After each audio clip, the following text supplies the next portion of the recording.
Hello everyone, आप सभी का बहुत बहुत स्वागत है इस वीडियो में जिसमें हम लोग सीरीज स्टार्ट करने वाले हैं फाइनेंस को।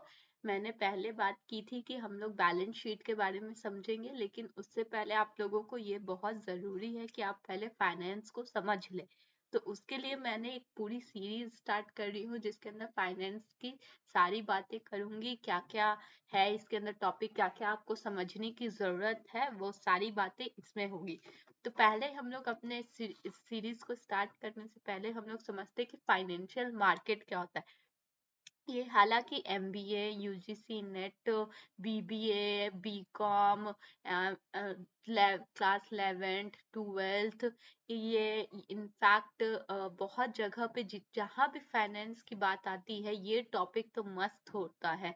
एमबीए के बड़े बड़े इंस्टीट्यूट्स देख लीजिए तो कभी सेमेस्टर 1 में रहता है, सेमेस्टर 2 में, ऐसे करके ये टॉपिक रहता ही रहता है। ये टॉपिक इतना क्रूशियल है। तो क्या है वो टॉपिक? ये है फाइनेंशियल मार्केट। तो आइए स्टार्ट करते हैं। मैं हूँ स्नेहा श्रीवास्तव और इसी के साथ जो है हम लोग स्टार्ट करते हैं। And wish you happy new year to all of you who is out there and who is watching my this video. So happy new year once again. आप सभी का बहुत अच्छा इस ये ईयर रहे, काफी अच्छा।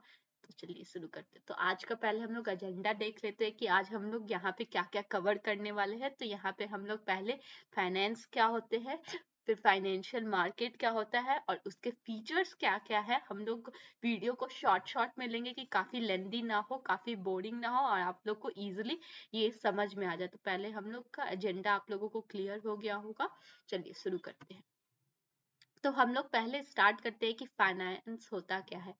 तो ये वर्ड जो है फाइनेंस, ये आया कहाँ से? तो ये जो है एक लैटिन वर्ड है जिसका नाम जिसका मतलब होता है फेनिस। जिसका मतलब इसका फेनिस का मतलब होता है कोई भी पेमेंट जो कि हम लोग करते हैं उसी को हम लोग फेनिस कहते हैं।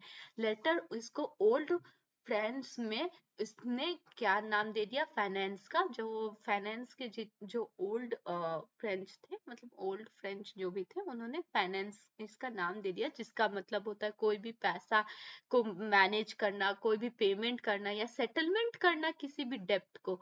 डेप्ट क्या होता है? जो भी अगर हम लोगों ने किसी से पैसा उधार में लिया हुआ है उसके सेटलमेंट, हम लोग उसको पैसा दे करके जो सेटलमेंट करते, सेटलमेंट मतलब ट्रांसफर ऑफ मनी, जिससे हमने पैसा ले लिया है और जिससे हम लोगों को पैसा और उसको पे करना है, तो उसी को जो होता है सेटलमेंट होता है यहाँ पे, इसका मतलब।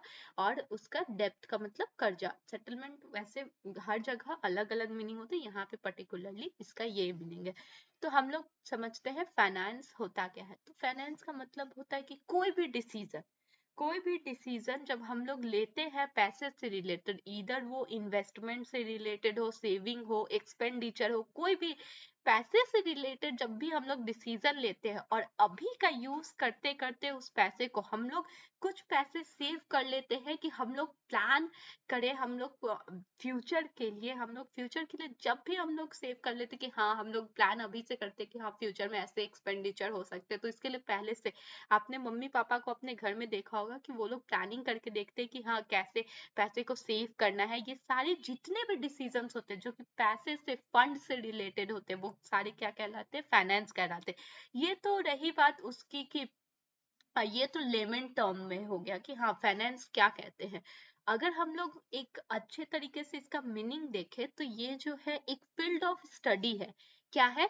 ये एक ऐसी पढ़ाई है जहां पे हम लोग डील करते हैं कि हम लोग कैसे पैसे को जो है मैनेज करेंगे। उसके जितने भी रिसोर्सेज है, बहुत सारे फाइनेंस के अलग अलग तरीके के रिसोर्सेज होते हैं, जैसे स्टॉक्स होते हैं, फिर बहुत सारे डिवेंचर्स होते हैं, डिविडेंड्स होते हैं, बॉन्ड्स होते हैं, करेंसीज होते हैं, बहुत अलग अलग तरीके के फाइनेंस के सोर्सेज होते हैं।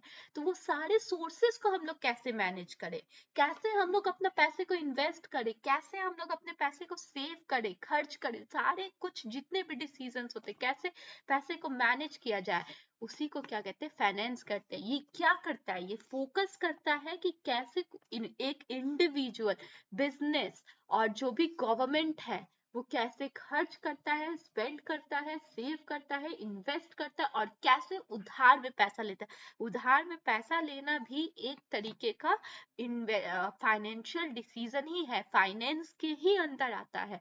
और किसी भी, हम लोग क्यों पैसे किसी से लेते, क्यों हम लोग पैसे कमाना चाहते, किसी ना किसी एक गोल को अचीव करने के लिए। तो उसी गोल को अचीव करने के लिए जो होता है, फाइनेंशियल डिसीजंस लिए जाते हैं, और फाइनेंस ही के थ्रू हम लोग इसको अचीव कर पाते। इसी को ओवरऑल जब भी हम लोग स्टडी करते हैं, पैसे को कैसे हम लोग मैनेज करें, कैसे अलग अलग सोर्सेस को मैनेज करें, कैसे एक इंडिविजुअल बिजनेस और गवर्नमेंट जो है, सरकार, एक कोई भी बिजनेसमैन या फिर इंडिविजुअल कैसे खर्च वगैरह बोरो सब कैसे करता है, उसको ही हम लोग फाइनेंस कहते हैं।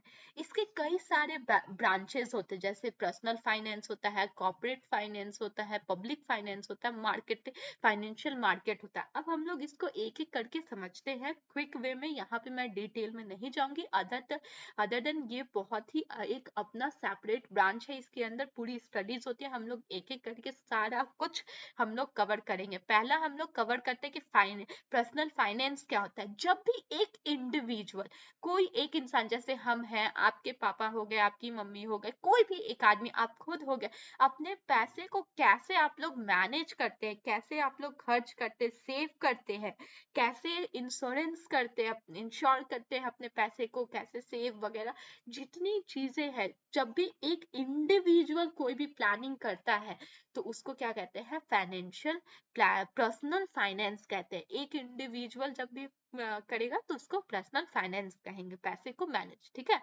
कॉर्पोरेट फाइनेंस क्या होगा, जब भी एक बिजनेसमैन पैसे को सेव करना, अर्न करना, इन्वेस्ट करना, बोरो करना, लेंड करना, इंटरेस्ट पे करना, ये जितने भी एक बिजनेसमैन जब भी पैसे से रिलेटेड कोई भी डिसीजन लेगा या फिर पैसे को कैसे मैनेज करेगा, उसको क्या कहते हैं, उसको कॉर्पोरेट फाइनेंस में आ जाएगा।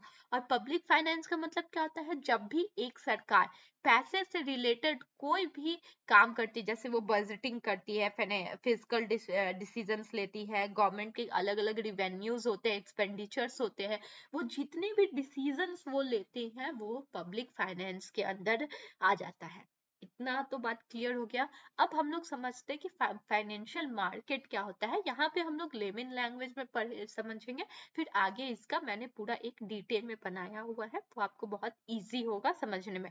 तो यहाँ पे फाइनेंशियल मार्केट, कोई भी एक ऐसा मार्केट जहाँ पे फाइनेंशियल इंस्ट्रूमेंट का, फाइनेंस जैसे स्टॉक्स वगैरह का, जैसे आप देखते होंगे कि इक्विटी शेयर्स का खरीदना बिकना, तो वो एक जगह पे होता होगा ना, एनएससी बीएससी का नाम सुना होगा, तो वो जो होते हैं वो फाइनेंशियल मार्केट में ही ये प्लेस जो होता है, वो यहाँ पे ही खरीद बिक्री होता है। तो इसी को फाइनेंशियल मार्केट कहते हैं, जहाँ पे खरीद बिक्री होता है पूरे फाइनेंस से रिलेटेड, वो वैसे एक मार्केट को हम लोग फाइनेंशियल मार्केट को कहते हैं, ठीक है।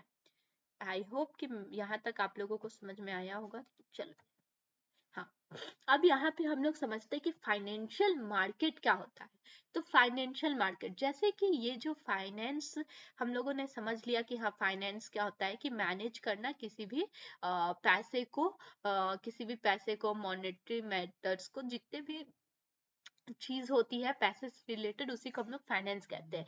अब मार्केट क्या होता है, मार्केट एक ऐसी जगह जहाँ पे बायर्स और सेलर, जो बेचने वाले होते हैं और जो खरीदने वाले होते हैं, वो लोग जब भी एक दूसरे के साथ आते हैं, एक जगह पे आते हैं, एक प्लेटफॉर्म पे आते हैं, जहाँ पे क्या होता है, एक्सचेंज होता है, गुड्स, सर्विस और फाइनेंशियल एसेट्स का। फाइनेंशियल एसेट्स क्या मतलब, ट्रेजरी बिल्स हो गए, शेयर हो गए, बॉन्ड्स हो गए, डिविडेंड्स हो गए, करेंसीज हो गए, फॉरेक्स रिजर्व्स हो गए, जितनी भी चीजों की खरीद बिक्री होती है, वैसे मार्केट, जब भी मार्केट में, जहाँ पे एक ही प्लेस पे बायर सेलर्स एक दूसरे से खरीद बिक्री करते हैं सारे सामान के, सर्विसेज का, उसी को क्या कहते हैं, हम लोग मार्केट कहते हैं। तो am I clear with this two terms? Then चलिए अब मूव करते हैं कि फाइनेंशियल मार्केट क्या होता है। तो आप लोगों ने बहुत अच्छा एक फ्रेम कर लिया होगा कि फाइनेंशियल मार्केट क्या होता होगा।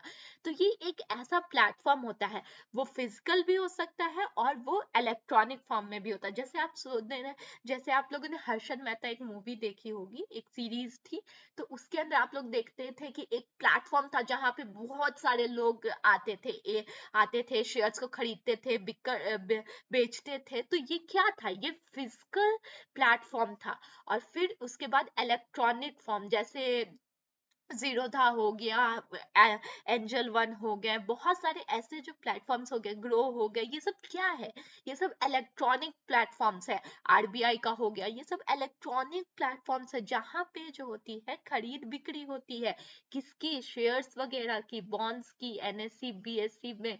ये सब इलेक्ट्रॉनिक फॉर्म हो गया, ये इलेक्ट्रॉनिक फॉर्म में भी होता है और फिजिकल फॉर्म में भी ये एक प्लेटफॉर्म होता है, जहाँ पे बायर्स और सेलर्स क्या होते हैं, आते हैं, वो लोग एक साथ आते हैं और वो लोग क्या करते हैं, एक्सचेंज करते हैं गुड्स, सर्विस और जितने भी फाइनेंशियल एसेट्स होते हैं उन सब के।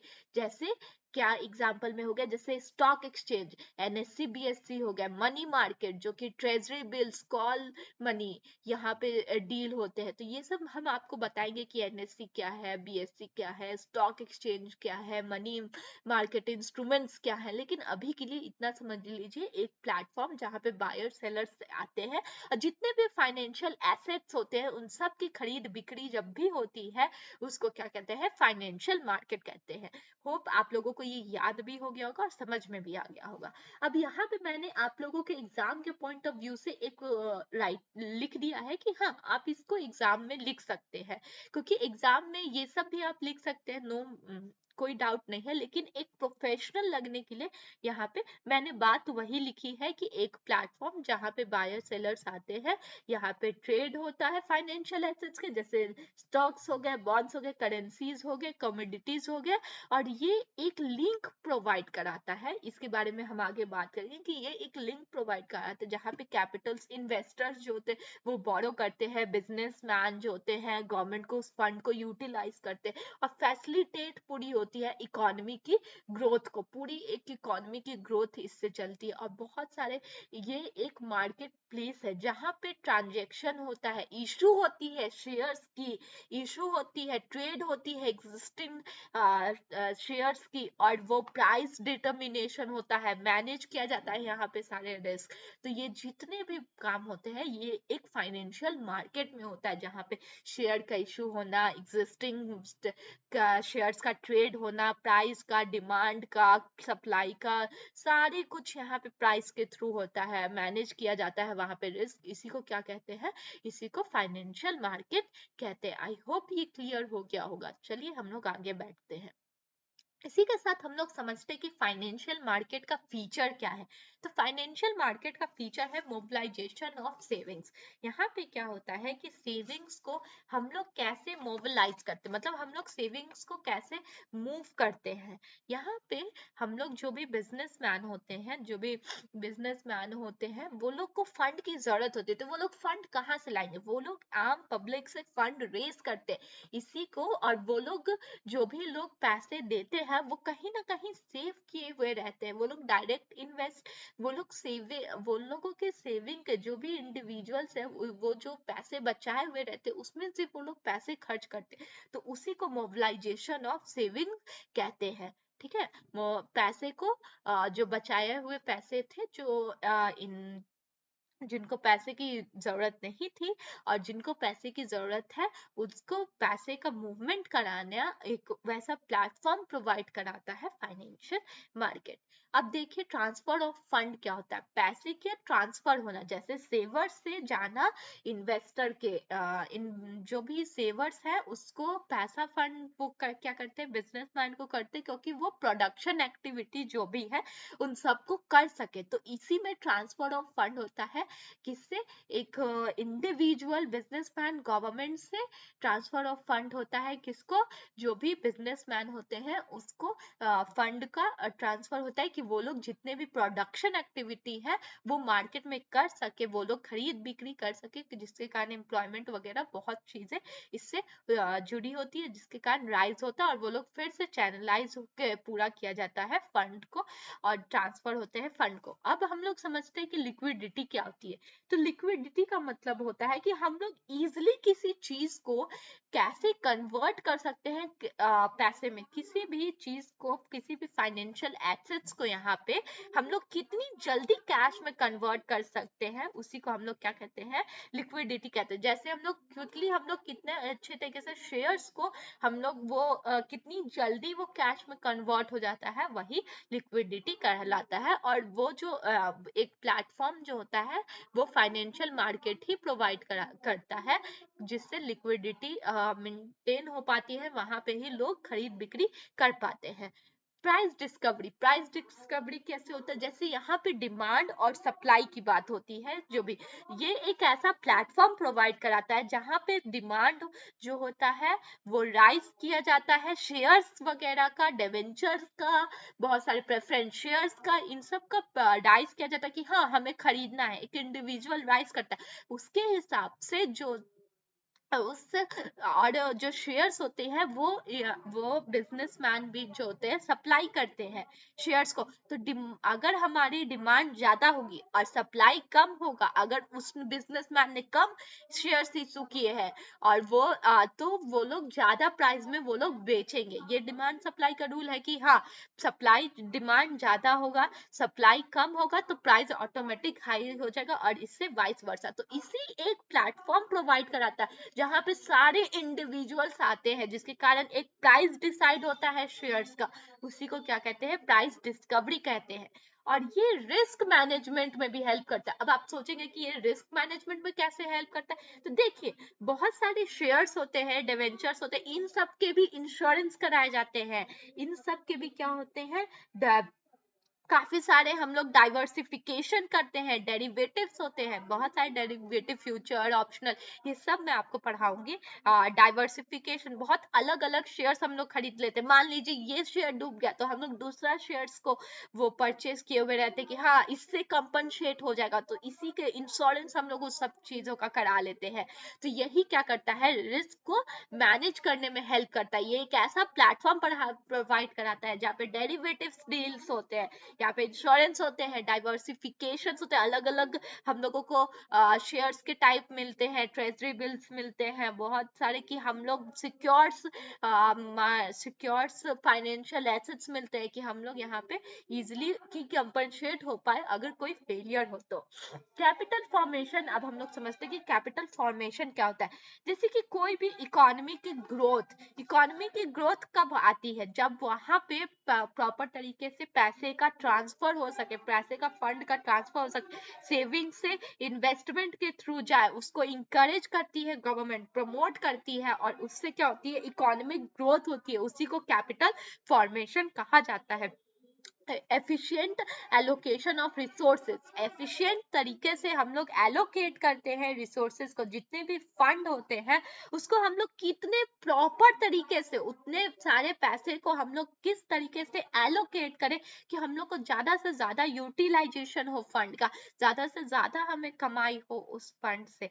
तो उसका इफेक्टिव एलोकेशन कैसे हो फंड का, कि हम लोग का प्रोडक्शन जो हो बहुत अच्छी तरीके से हो और उसके थ्रू इकोनॉमिक ग्रोथ भी हो, तो उसी को इफेक्टिव एलोकेशन ऑफ रिसोर्सेज कहते हैं।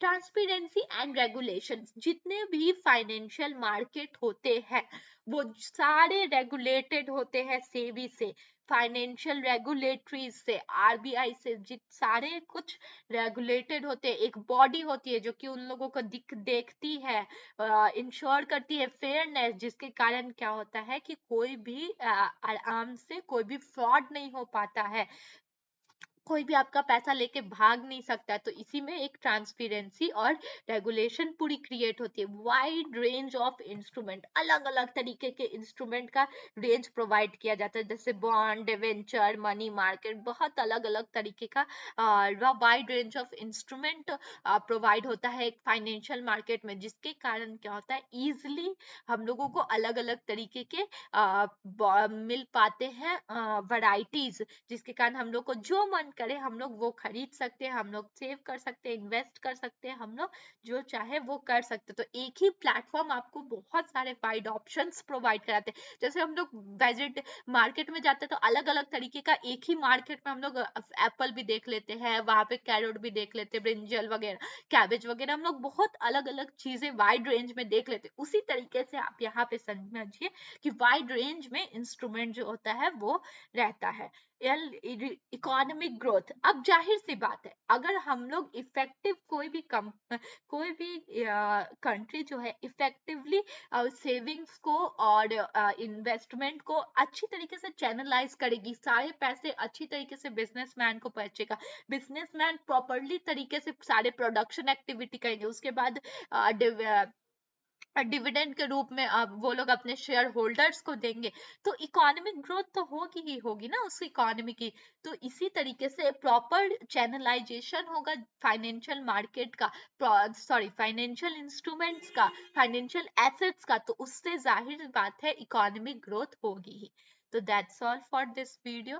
Thank you so much for watching. यहीं तक था। अगर आपको कोई पॉइंट नहीं समझ में आया हो, आप बता सकते हैं, हम आपको कमेंट बॉक्स में ट्राई करेंगे कि आपका क्वेरी जो है सॉल्व हो जाए। Thank you so much for this video.